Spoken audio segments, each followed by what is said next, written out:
Welcome back to a new post today. Today let's discuss the most important economic issue for the day, and that's about India-UK Free Trade Agreement. Prime Minister Narendra Modi took to the X and described the moment as historic, and the world's fifth and sixth largest countries have now agreed on and decided on a free trade agreement along with a double contribution agreement, a convention as well.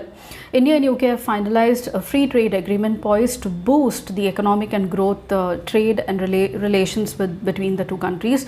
The agreement eliminates tariffs on 99% of the traded goods between India and UK, and it will benefit sectors like manufacturing, textiles, automotives and other sectors as well.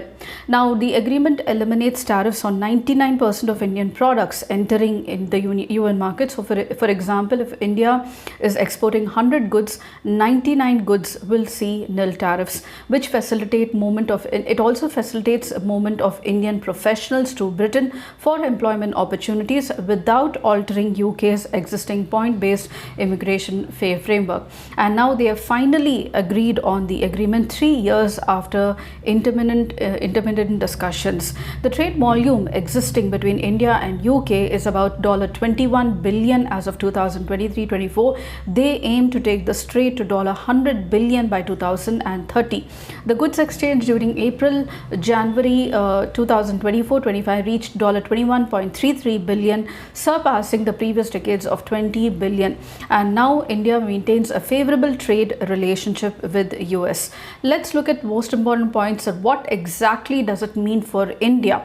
Number one, the free trade agreement provides extensive market accessibility for products across various sectors like manufacturing, textiles, automotive, spirits, etc., encompassing all of India's export priorities. Number two, the tariff elimination is on 99% of the lines, representing nearly 100% trade value. India stands to benefit significantly, creating a substantial prospects for enhanced trade relations between India and UK.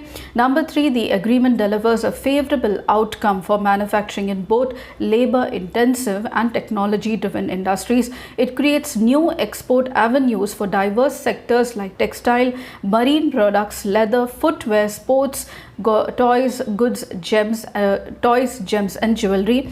Number four, the agreement eliminates tariffs on export products requiring substantial workforce involvement, including leather items, shoes, garments. India exports items like apparel, frozen prawns, jewelry, stones, and will see the reduction in taxes. Therefore, more of Indian goods can be sold in the UK market because of price competitiveness. Number five, additionally, it will benefit crucial industries like engineering goods, automotive parts, engines, organic chemicals. These provisions will strengthen the competitiveness of India in these sectors in the UK market.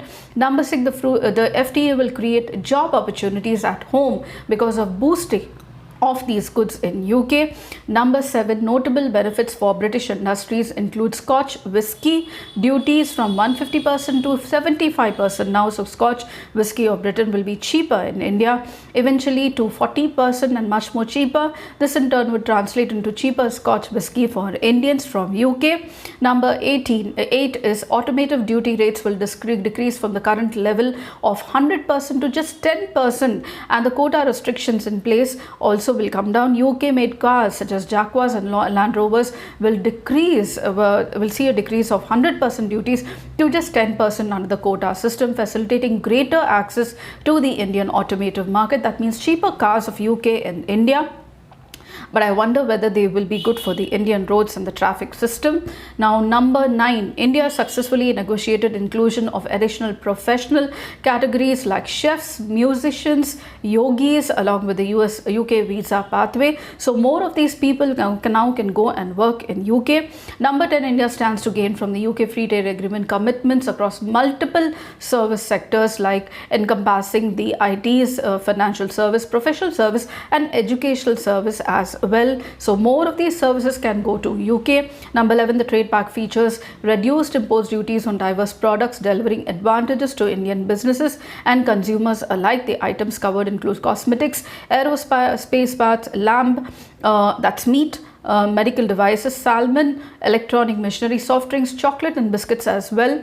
And number 12, wide range of Indian products will receive duty-free entry into the UK, like minerals, gems, chemicals, gems, jewelry, plastic, rubber, wood, paper, textile, clothing, glass, ceramic, base metals, mechanical, electric machinery, arms and ammunition, transport, auto, fuel, furniture, sports, animal products and processed food. This means more demand of the Indian goods in UK as well.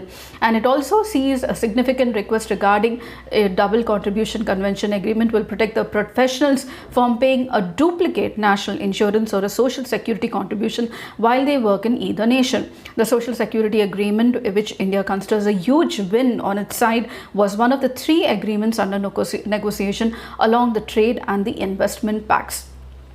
So this means that uncertain global trading environment will end between India and UK. It will go a long way in seeing how a wide range or it will open up markets between India and UK. It will also reduce protectionism, more trade on books between India and UK. The 2 countries already are underlining a strong commitment to reach about 100 billion by 2030.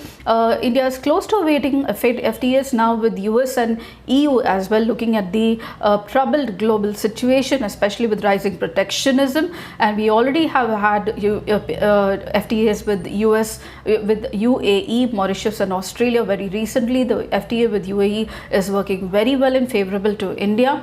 And the Department of Trade and the UK Department of Trade and Business projects that the FTA will contribute to additional GDP of 25.5 billion yearly to the existing trade, and therefore UK is positive about the free trade agreement, keeping in mind that UK is trying to build its economy after the Brexit.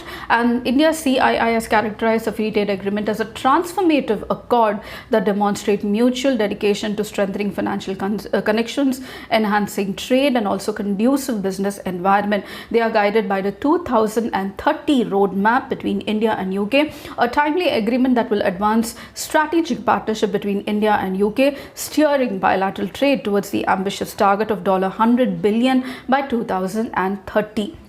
These are the most important points I wanted to discuss with you with India and UK FTA. If you did, please do like, share and subscribe, and don't forget to comment at the end of the video. I shall see you tomorrow in another most important economic post for the day. Until then, it's very happy learning.